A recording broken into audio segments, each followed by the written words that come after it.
Yes, I actually own a Sega Saturn.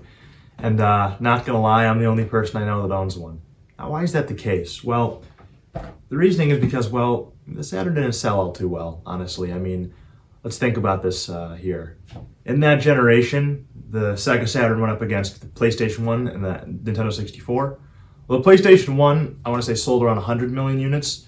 And then 64, 32. This is just from memory, you know, the prefrontal cortex. But I'm pretty sure that's right. I'm here to spread delusion, not particularly misinformation. Delusion's fine, but not really misinformation, right? The Saturn only sold 9 million units, and that's pretty bad, honestly. I mean, the Wii U, which was a catastrophic... Hey, I grew up with the Wii U, so... It's special to me, it's just not really good, you know? Yeah, the Wii U sold 13 million. So, I mean, a whopping 9 million units. And again, that's a big number. That's a lot of people to own Sega Saturns. But compared to other things, it didn't sell very well. A wise man once told me, comparison is the thief of joy. So maybe I shouldn't be comparing any of this, but here we are, right? Here we are. Well, enough of that. Why did the Saturn sell bad? Well, the reasoning is because they wanted to, Sega wanted to rush it out before the PS1 and the N64. Oh, they had a huge jump on. The N64 came out pretty late compared to the other guys, but they wanted to release their system first, by any means necessary. Now, this backfired. This idea backfired really, really bad. So Sega, didn't really give the stores, at least this is the case for the North American launch, they didn't really give stores much time, much leeway to prepare. And they kind of just quietly just chucked their Saturns up. Here, take a Saturn, So all these stores are just stuck with these units and they kind of sporadically have to sell them, so there wasn't a lot of time to market them properly. So what'd you think happened? Yeah, didn't sell very well. Not at all, not one bit. But, yeah. So what am I actually talking about? I don't know. No, I'm kidding. Clockwork Knight for the Sega Saturn. The Sega Saturn came out in 1994. Wow, pretty early. In Japan. In America, it was 95. But, is that right? Yes, that is right. What am I talking about? I'm losing my train of thought. Oh, Clockwork Knight. Yes. Yeah. So this was a launch title? I can't remember if it was a launch title or not. It was very early release for the system. And I think it's a very, very good game. Definitely, if you plan on buying a Sega Saturn, I would definitely pick this one up. Again, all the Saturn stuff is kind of expensive, and the games, like a complete in-box freaking game with the manual and everything. Expensive. A pretty penny. All I'm gonna say is a pretty penny. I mean, seriously, you're paying you're paying the prices of a new game and beyond for these used copies of Saturn games. But yeah, screw the new stuff. Classic,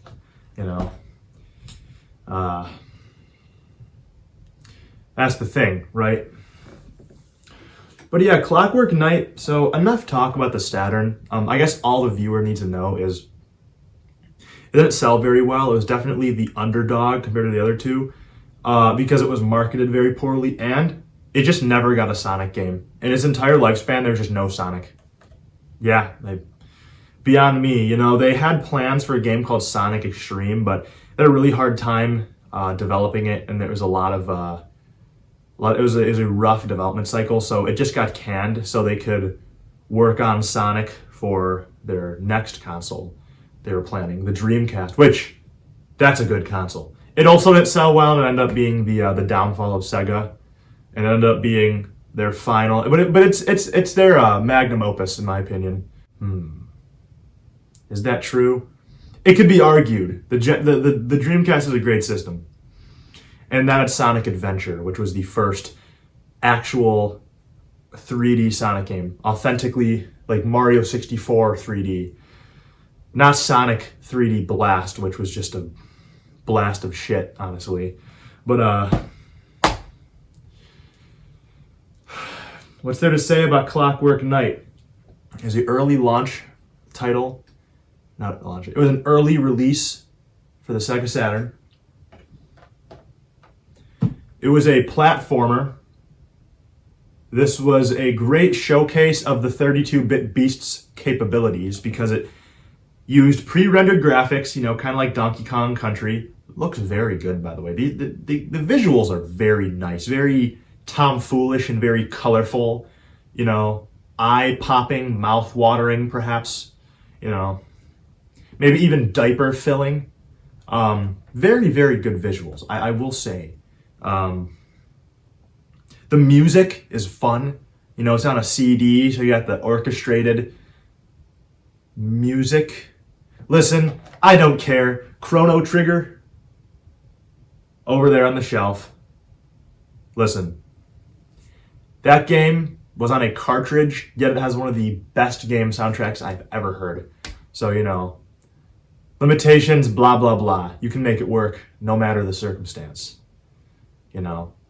But anyways, what I'm getting super duper off track. I gotta remember what I'm even talking about here.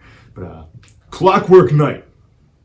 No, the music's very nice. I mean, the music fits the vibe of the game, and the vibe of the game is pretty tomfoolish. Not so tomfoolish it can't be taken seriously, but I would say relatively tomfoolish. It's just silly, you know. It's likable, it's fun, it's cartoonish, it's silly, right? And well, to be honest, I consider this game. There's a hair. There's a hair inside my thing. There's like a little cat hair. I gotta get that out when this video is over. There's a little cat hair lodged in here. Who knows, man? Who knows? But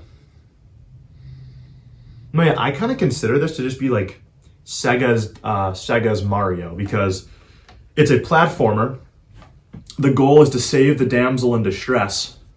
And your character is a man with a mustache. His name's Pepperoucci, and he's a knight.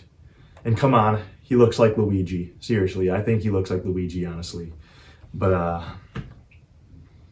yeah, it's and the big, I would say, gimmick with the game. It's not really a gimmick because I think it works super well. The theme of the game is that you know, canonically, you know, in the lore of Clockwork Knight, you are a toy, and everyone, all the enemies are toys, all the hazards are toys, and the setting, the world you in is a kid's playroom, you know, like a little kid's bedroom, a playroom, you know, and yeah, the back says it's anything but child's play.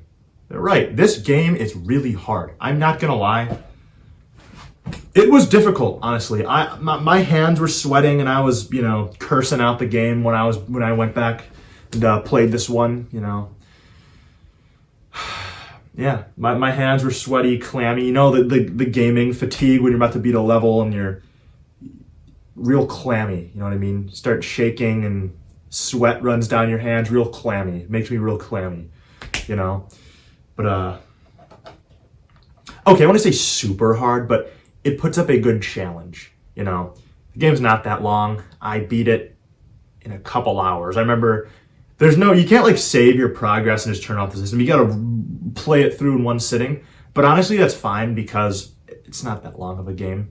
If this was like a 5-hour game, maybe even, I would say even like a 3-hour game, it's especially because, you know, this system is I mean, it's a modern enough of a system to where it, you know, saving should be something that, you know, can be done here, but a little frustrating to put that in, but it really doesn't matter because the game you could beat in like a couple hours, an hour or two, I would say. If you're good, maybe even a singular hour, you could sweep through this game because there's only 3 levels per world and there's 4 worlds.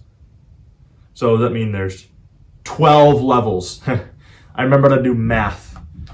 A little too slow. I almost had to count on my fingers, honestly. But No, Clockwork Knight's very colorful and it's fun. I would definitely recommend it to anyone who is picking up a Sega Saturn. If you're picking up a Sega Saturn, honestly, make sure you have like a Super Nintendo, N64, GameCube, original PlayStation, you know, all the classics. Get a Genesis. Make sure you get some of those classics first, in my opinion, because they honestly have a bit more to offer than the Saturn. But the Saturn is definitely a good system that I would recommend picking up. Okay, I'm gonna cut the rambling. Let's get down to what's important. Clockwork Knight is a unique adventure, and you should play it. Also, always follow your dreams. Never give up on hope for the future, and stay true to who you are. I swear it applies to Clockwork Knight gameplay. Take my word for it. All right, well, not much more for me to say, honestly. I think it's time I hit the hay. Maybe see you later, alligator.